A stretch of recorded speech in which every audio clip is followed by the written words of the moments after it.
உலகெங்கும் நிறைந்திருக்கும் தமிழ் நேயர்கள் அனைவருக்கும் எமது மனமார்ந்த வணக்கம்.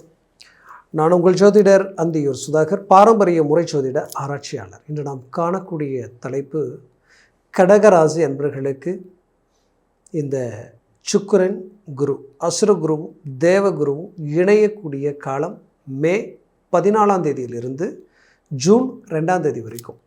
அந்த ஜூன் 2ஆம் தேதி பெயர்ச்சியாகி குரு கடகத்துக்கு வந்துடுவார், உச்ச குருவாக மாறப்போகிறார். ஆனால் இத்தனை நாளாக விரய குருவாக இருந்து தேவையில்லா வீண் விரயங்களையும் மன உளைச்சல்களையும் கொடுத்து இதனால் சில பாதிப்புகளை நீங்கள் சந்திச்சிங்க. ஆனால் நீங்கள் எதிர்பார்த்த ஒரு குரு பயிற்சி இப்போ உங்களுக்கு கை கொடுக்க போகுது. அந்த குரு பயிற்சிக்கு முன்னாடி இந்த 18 நாள் அசுர குருவும் தேவகுருவும் இணையிறது தான் ரொம்ப முக்கியம். இந்த காலகட்டங்கள் பார்த்தீங்கன்னா உங்களுடைய இந்த பாதிப்புலேருந்து நீங்கள் தவிர்க்கக்கூடிய சில விஷயங்கள் என்னன்றது இந்த காணொலியில் தெளிவாக விவரமாக நம்ம பார்க்கலாம். நம்ம சேனலை சப்ஸ்கிரைப் பண்ணாதவங்க பண்ணிக்கோங்க, பெல் பட்டனை கிளிக் பண்ணி ஆல் ஆப்ஷனை கொடுத்துக்குங்க. அப்போ தான் அடுத்தடுத்த காணொலிகள் உங்களை உடனடியாக வந்து அடையும்.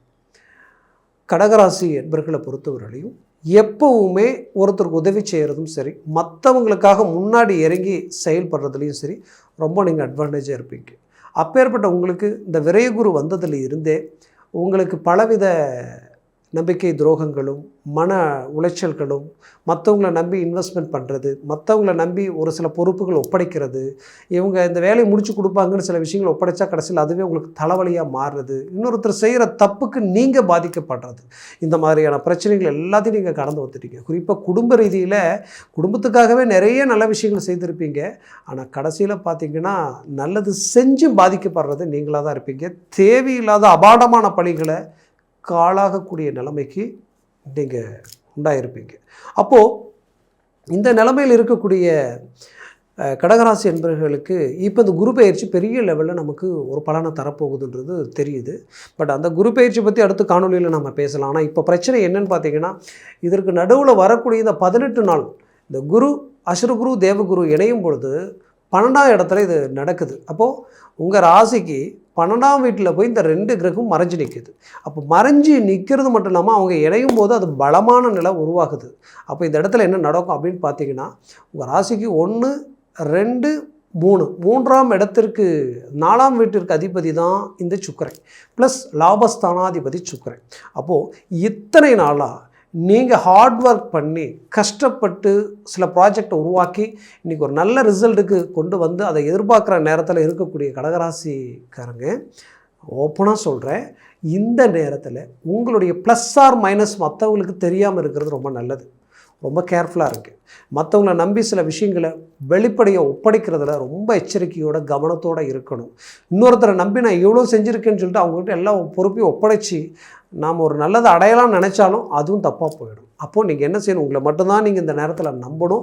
இந்த 18 நாள் மற்றவங்கள நம்பி எந்த ஒரு விஷயத்தை ஒப்படைச்சாலும் அது ரொம்ப தீவிரமாக யோசித்து தான் நீங்கள் அதை ஒப்படைக்கணும். தேர்ட் பர்சனும் உள்ளே என்ட்ரி பண்ணிக்காதீங்க. தேவையில்லாத ஆட்கள் உள்ளே வந்தாங்கன்னா உங்களுடைய நல்ல விஷயங்களை அழகாக அப்படியே எடுத்து அதை அவங்க எக்ஸிக்யூட் பண்ண ஆரம்பிச்சிடுவாங்க. அப்புறம் உங்களுக்கு வேல்யூ இல்லாமல் போயிடும். நீங்கள் பட்ட கஷ்டத்துக்கு உண்டான பலன் அநியாயமாக மிஸ் ஆகிடும். அதில் ரொம்ப கேர்ஃபுல்லாக இருங்க. அடுத்தது பார்த்தீங்கன்னா, இந்த இடத்துல நீங்கள் செய்ய வேண்டிய ஒரு விஷயம் என்னென்னா, உங்களுடைய 4ஆம் பாவம்ன்றது அம்மாவுடைய ஸ்தானம். அம்மாவுடைய உறவினர்கள் சார்ந்த விஷயங்களில் ரொம்ப கவனத்தோடு இருங்க. தேவையில்லாத சங்கடங்களும் சலிப்புகளும் வரலாம், இல்லை அவங்க சார்ந்து உங்களுக்கு ஏதாவது பாதிப்புகள் வரலாம். அந்த சொந்த பந்தத்தினுடைய ரீதியில் உங்களுக்கு ஏதாவது ஒரு பாதிப்புகள் வர வாய்ப்புகள் இருக்கும். குறிப்பாக அம்மாவுடைய ஆரோக்கியத்தை ரொம்ப கவனமாக பார்த்துக்குங்க. அவங்களுக்கு ரொம்ப இந்த நேரம் இந்த 18 நாள் மட்டும் சற்று எச்சரிக்கையோடு இருந்ததுனா போதும். அடுத்து இந்த குரு பயிற்சி ஆட்டோமேட்டிக்காக அது வேறு மாதிரியான ஒரு நல்ல ஃபோக்கஸ் உங்களுக்கு உண்டாக்குறதுக்கு உண்டான வாய்ப்புகள் இருக்குது. அடுத்தது லாபஸ்தானம். லாபம்ன்றது என்ன, எங்கெங்கே நீங்கள் பணம் இன்வெஸ்ட்மெண்ட் பண்ணணும்னு நினைக்கிறீங்களோ அது இந்த 18 நாள் மட்டும் எதுவும் பண்ண வேண்டாம். இந்த 18 நாளுக்கு முன்னாடி நீங்கள் பண்ணிக்கிங்க, இல்லைன்னா அதுக்கப்புறம் பண்ணிக்கிங்க. ஆனால் அதுக்கு நடுவில் பெரிய லெவலில் இன்வெஸ்ட்மெண்ட் பண்ணுறதோ, நாம் இதில் பிஸ்னஸில் போடலாம், இல்லை ஆன்லைனில் போடலாம் அப்படின்றதெல்லாம் வேண்டாம். சின்னதாக ஒரு லேட்டரி சம்மந்தப்பட்ட விஷயமோ, இல்லை நாம் ஆல்ரெடி நம்ம போட்ட இன்வெஸ்ட்மெண்ட்டோ இல்லை போட்ட பிஸ்னஸ் அதை இன்னும் ஸ்ட்ராங் பண்ணலாம், நம்ம வேலையை இன்னும் ஹார்ட் ஒர்க் பண்ணலான்னா இதை நீங்கள் செய்யலாம். பட் ஆனால் புதுசாக ஒன்று இறங்கி செய்கிறது ரொம்ப தவிர்த்துக்கிறது ரொம்ப நல்லது. அதில் ரொம்ப கேர்ஃபுல்லாக இருக்கு. அடுத்தது பார்த்திங்கன்னா உங்களுடைய ராசியினுடைய அமைப்பில் இந்த குரு பகவான் யார் அப்படின்னு நம்ம பார்த்தோம்னா உங்களுக்கு 6ஆம் வீட்டிற்கு அதிபதி. அப்போது 6ன்றது சத்துரு சம்மந்தப்பட்ட இடம். அப்போ எதிரிகளால் உங்களுக்கு நல்லது நடக்க வாய்ப்பு இருக்குது. யார் எதிரிகள் நினைக்கிறீங்களோ, யார் விரோதிகள் நினைக்கிறீங்களோ, இந்த நேரத்தில் நீண்ட நாள் எதிரிகள் உங்களுக்கு சாதக நிலை உருவாக வாய்ப்பு இருக்குது. ஏதோ ஒரு டாக்குமெண்ட் பிரச்சனை, ரொம்ப நாளாக ஒரு வரப்பு தகராறு, ரொம்ப நாளாக ஒரு பூமி சம்மந்தப்பட்ட பிரச்சனை, அதுக்கு வழி தகராறு, இந்த மாதிரியான பிரச்சனைகள் கிளியர் ஆகலை அப்படின்னிங்கன்னா 6ஆம் அதிபதி 12ஆம் பாவத்தில் சுக்கிரனோடு இணைஞ்சு நிற்கிறதுனால அந்த டாக்குமெண்ட் விஷயங்கள் இந்த நேரத்தில் உங்களுக்கு கிளியர் ஆகும். அதை சார்ந்த விஷயங்கள் உள்ளே நீங்கள் மூவ் பண்ணலாம். அது உங்களுக்கு கை கொடுக்கும். அடுத்தது பார்த்திங்கன்னா உங்களுக்கு 9ஆம் வீட்டிற்கு அதிபதி அப்போது 12ஆம் பாவத்தில் இருக்குது. நல்லா சிந்திக்கணும். நீங்கள் ஒன்று 4ஆம் அதிபதி அம்மா ஸ்தானம், 9ஆம் அதிபதி அப்பாவுடைய இடம். இந்த 2 இடமும் 12ல் போய் மறைஞ்சிருக்கு. அப்போது அப்பா அம்மா இந்த உறவு முறை ரீதியில் பாதிப்புகள் வர வாய்ப்புகள் இருக்குது. இந்த நேரத்தில் அவங்கக்கிட்ட எந்த வாக்குவாதங்கள் பண்ணாதீங்க. அதே நேரத்தில் அவங்க ஆரோக்கிய விஷயத்தில் ரொம்ப எச்சரிக்கையாக இருக்கு. தந்தை வழி உறவு முறை ரீதியிலையும் சரி, தாய் வழி உறவு முறை ரீதியிலையும் சரி, இந்த நேரத்தில் அளவோடு இருந்துக்குங்க. கொஞ்சம் நம்ம எக்ஸ்ட்ரானரி போனாலும் சரி, அவங்க உள்ளே வந்தாலும் சரி, அது குழப்பத்தில் போய் முடிய வாய்ப்புகள் அதிகம். அது உங்களுடைய பேலன்ஸை குறைச்சிடும். அதில் கொஞ்சம் கேர்ஃபுல்லாக இருங்க. இது எல்லாத்தையும் தாண்டி விரயஸ்தானத்தில் குரு ப்ளஸ் சுக்கிரன் இருக்கிறதுனால வண்டி வாகனங்கள் 4ஆம் இடத்திற்கு அதிபதி சுக்கிரன் இல்லையா? அப்போ வண்டி வாகனங்கள் சார்ந்த விஷயங்களில் போகும் பொழுது வரும்போதும் ரொம்ப நீங்கள் எச்சரிக்கையாக இருங்க. அது ரொம்ப அவசியம். அந்த விஷயத்தில் ரொம்ப கவனமாக இருங்க. ரொம்ப வேகமாக வண்டி ஓட்டுறவங்க கூட பின்னாடி உட்காந்துக்கிட்டு போகிறதும் நல்லதில்லை. உங்கள் வண்டியை இன்னொருத்தருக்கு கொடுத்து அனுப்புறதும் நல்லதல்ல. இன்னொருத்தர் வண்டியை கொடுத்து ஓட்ட சொல்லிவிட்டு நீங்கள் உட்காந்துட்டு போகிறதும் சிறப்பல்ல. இந்த விஷயத்தில் ரொம்ப கேர்ஃபுல்லாக இருங்க. நீங்களே வண்டி எடுத்து ஓட்டுங்க. கொஞ்சம் கவனமாக ஓட்டுங்க. அடுத்தது ரொம்ப எச்சரிக்கை, சுக்கிரன் கலஸ்தரக்காரகன்றது திருமணம் சம்மந்தப்பட்ட விஷயங்கள். அப்போ என்னென்னா இந்த நேரத்தில் திருமணம் பொண்ணு பார்க்குறதுக்குண்டான முயற்சி எடுக்கலாமே தவிர முடிவு எடுக்கக்கூடாது. இந்த நேரத்தில் திருமணம் முடிவு எடுக்கிறது தவிர்த்துடுங்க. இந்த 18 நாள் கழித்து நீங்கள் திருமணம் இதுதான் பொண்ணு இதுதான் மாப்பிள்ளைன்னா அப்போ நீங்கள் முடிவெடுங்க. அப்போ டேட் ஃபிக்ஸ் பண்ணுங்கள். எது வேணாலும் செய்யுங்க.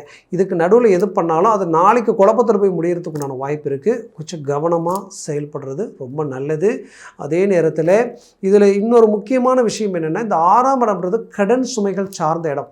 திடீர் அதிர்ஷ்டத்தினால கடன் தீர்றதுக்குண்டான வாய்ப்பு இந்த இடத்துல இருக்குது ஆச்சுங்களா? அது மறந்துட வேண்டாம். அதே சமயம் ஆரோக்கிய ரீதியில் நீண்ட நாள் பிரச்சனை இருக்குன்னா அது தீர்றதுக்குண்டான வாய்ப்பு இந்த இடத்துல இருக்குது. ஏன்னா கண்டிப்பாக சொல்கிறேன், ஆரோக்கிய பிரச்சனைகள் ரொம்ப நாளாக எனக்கு பிரச்சனையாகவே இருக்குது அப்படின்னிங்கன்னா கெட்டவன் கெட்டிடில் கிட்டிடும் ராஜயோகம் அமைப்பு. ஏன்னா 6ஆம் அதிபதி மீண்டும் போய் 12ஆம் பாவத்தில் மறைஞ்சி சுக்கிரனோடு இணைஞ்சதனுடைய அமைப்பு உங்களுக்கு அது பாசிட்டிவாக கொடுத்துரும். அதே நேரத்தில் ஏற்கனவே திருமணம் ஆகி டைவர்ஸும் ஆயிடுச்சு, மறுமணத்திற்குண்டான முயற்சியை நான் ரொம்ப நாளாக ரிஸ்க் எடுத்துகிட்டு இருக்கேன்னா இது ரொம்ப நாள் தடைக்குரிய அந்த விஷயம் சடனாக இந்த இடத்துல ஓகே ஆகிடும். இந்த இடத்துல டக்குன்னு கிளிக் ஆகிறதுக்குண்டான வாய்ப்பு இந்த இடத்துல இருக்குது. அதே நேரத்தில் முன் சகோதரிக்குண்டான திருமண முயற்சி இந்த நேரத்தில் கை கொடுக்கும். இந்த 2 விஷயங்களும் உங்களுக்கு கனெக்ட் ஆகிடும். இது கம்பல்சரி. இதற்குண்டான முயற்சி நீங்கள் எடுக்க. அதே சமயம் இதில் ரொம்ப முக்கியமான விஷயம் என்னன்னு பார்த்தீங்கன்னா, உங்களுடைய கணவன் மனைவிக்குண்டான சில ஒரு நல்ல அருமையான அன்பை தேவையில்லாத சின்ன விஷயத்தினால சங்கடங்கள் ஆக வாய்ப்பு இருக்குது. அதனால் பேசும்போது தேர்ட் பர்சனுடைய வார்த்தைகளை எடுத்தோ இல்லை சொந்த பந்தத்திற்காகவோ கூட பிறந்தவங்களுக்காகவோ ஃபைட் பண்ணுறது வேண்டாம். கணவன் மனைவிக்குள்ள அந்த வாக்குவாதங்கள் வேண்டாம்.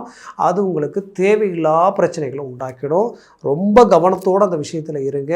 அப்புறம் பெத்த பிள்ளைகளுடைய விஷயத்துலையும் ரொம்ப கேர்ஃபுல்லாக இருங்க. அவங்களுடைய சேர்க்கை சிநேகிதம் ப்ளஸ் அவங்க எடுக்கிற முடிவு ரீதியில் இந்த நேரத்தில் எந்த முடிவு எடுத்தாலும் தள்ளி போடுங்க. இந்த 18 நாள் கழித்து அவங்களுக்கு எது வேணாலும் அட்வைஸ் பண்ணி சரி பண்ணுங்கள். உங்கள் பேச்சை மீறி அவங்க ஏதாவது முடிவு எடுத்து செய்கிற மாதிரி இருந்தாலும் கண்டிப்பாக சொல்கிறேன், இந்த நேரத்தில் வந்து அதை எந்த லெவலுக்கு ஸ்டாப் பண்ண முடியுமோ ஸ்டாப் பண்ண பாருங்கள். அதுதான் கரெக்டு. இந்த நேரத்தில் எடுக்கிற முடிவு சரியாக இருக்காது. அந்த விஷயத்தில் ரொம்ப கேர்ஃபுல்லாக இருங்க. மேற்கொண்டு மற்றவங்களுக்காக பணம் கொடுக்கறது, நாம் ஆச்சு ஜாமீன் கையெழுத்து போடுறது அப்படின்ற விஷயங்கள் எல்லாத்துலேயும் கொஞ்சம் நீங்கள் ஸ்லோவாக பொறுமையாக நிதானமாக செயல்பட்டிங்கன்னா அது ரொம்ப நல்லது.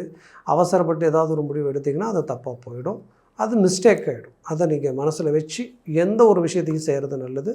இதில் குறிப்பாக உங்களுக்கு நான் சொல்லக்கூடிய விஷயம் என்னென்னா, ஆரோக்கிய ரீதியில் இருக்கக்கூடிய பிரச்சனை வந்து முன்னையே சொன்னேன்னா அது சால்வ் ஆகிடும். அதை பற்றி நீங்கள் கவலைப்பட வேண்டியதில்லை. இந்த நேரத்தில் வெளிநாடு முயற்சிகள் ரொம்ப நாளாக தடையாக இருக்குதுன்னு நினைக்கிறவங்க இப்போ மூவ் பண்ணுங்கள்.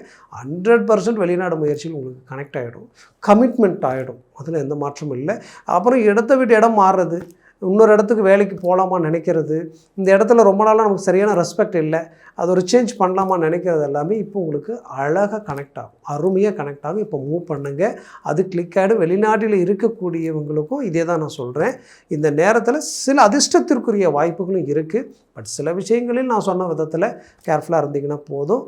மற்றபடி என்னை பொறுத்தவரையிலையும் இந்த காலம் வரக்கூடிய குரு பேச்சு வேறு லெவலில் உங்களுக்கு கனெக்ட் ஆகும். அதை அடுத்த காணொலியில் நம்ம பார்க்கலாம். அதே நேரத்தில் வந்து நான் சொன்ன பலன்கள் கோச்சார ரீதியில் சொல்லியிருக்கிறேன்.